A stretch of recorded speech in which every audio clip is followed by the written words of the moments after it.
You have not entered into any competition here, just to relax. Just relax.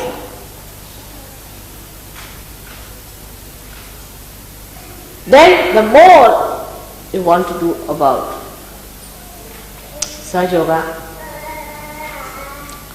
again you are tense. I have to meditate early in the morning, I have to get up tomorrow early in the morning. You see, you go on pestering yourself, whole night you won't sleep. And when you are meditating, you are dozing. Relax. God is looking after you, believe.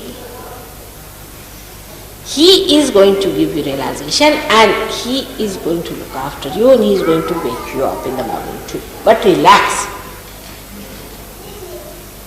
The first idea that I can do it is wrong. He has to. It's not working out because you think you can do it. If you can come to this conclusion that I cannot do it, it is His mercy, His graciousness has to come.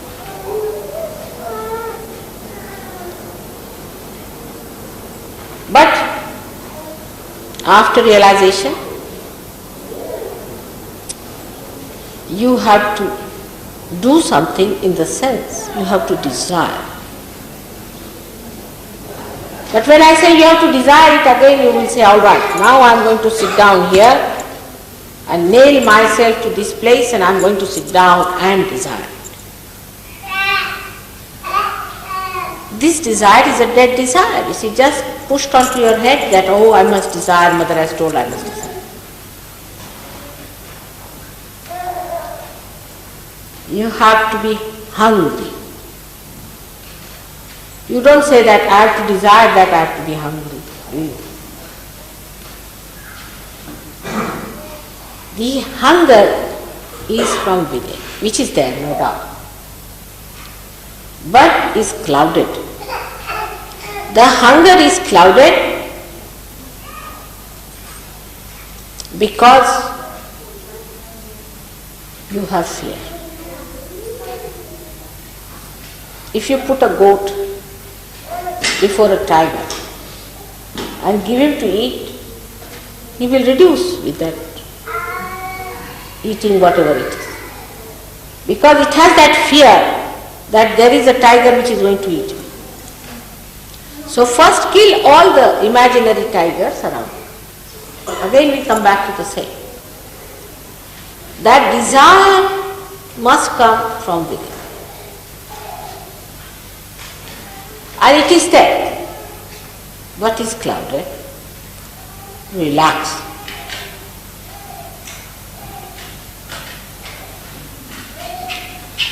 It should not be that I am very relaxed.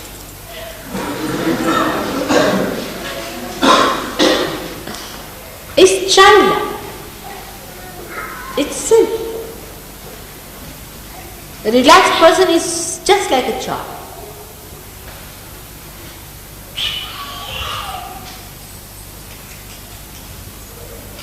So not to get frantic. Try to relax. That's all. For everybody. But relaxation never means that you are inactive. On the contrary, the person who is relaxed is extremely active on the exterior, but inside is absolutely silent. Absolutely relaxed and at ease. Outside you may feel, as you know now, at this time, tremendous vibrations are flowing. And I can see the flow, tremendous. And all the chakras are doing like this around me. But I see them and they are playing. At the most I may stop talking. But it is flowing. So whether it is for the seeking or for anything else in the world, the first thing is that you must take an attitude of a relaxed witness.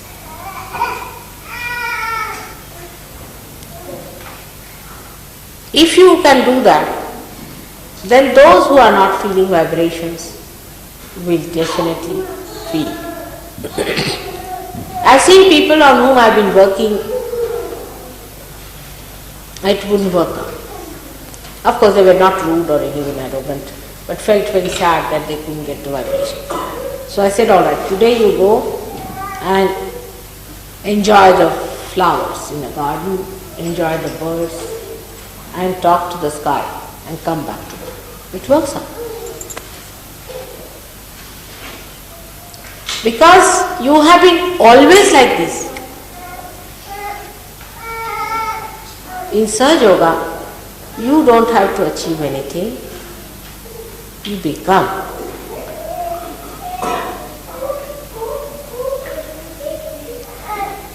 First you become, and then mentally you understand Sahaja Yoga. But those who try to understand Sahaja Yoga mentally first are really in for trouble. Because when you read it, it sounds so great and you think, oh God, where am I?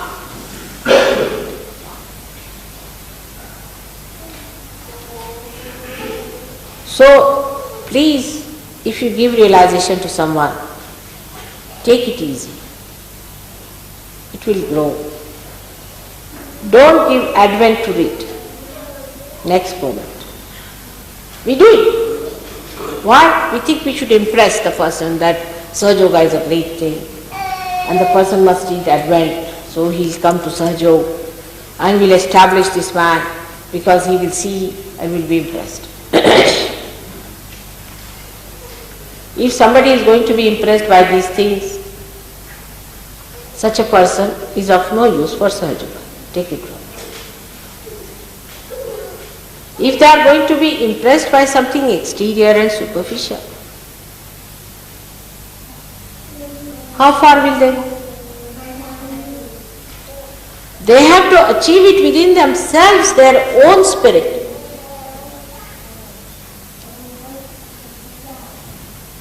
They have to be impressed by themselves, by their own achievement.